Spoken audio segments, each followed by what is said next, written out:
because I wanted to touch on that thing you were saying about being a teenager in the 90s.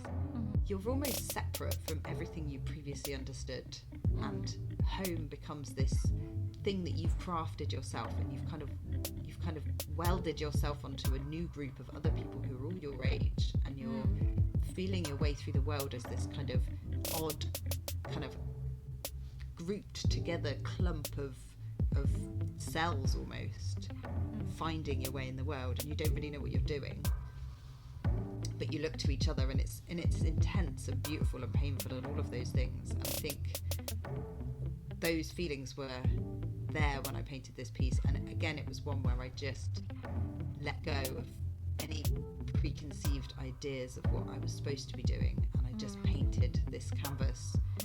I felt like it's like looking down into the seabed, and there's all these different life forms that have clumped together for this moment to create this tiny little world that exists like a colony almost. Yeah, an ecosystem, something, and that for me is what teenage life felt like a bit. Not necessarily always good.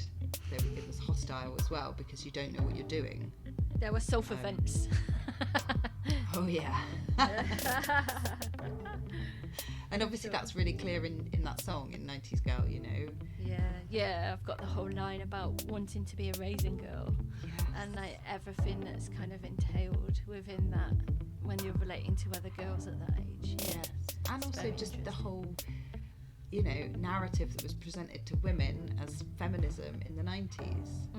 It was pretty destructive to be saying drink pints and be wild when actually the world wasn't ready for you to be wild, because it was still so full of misogyny. Still so full of misogyny. Yeah.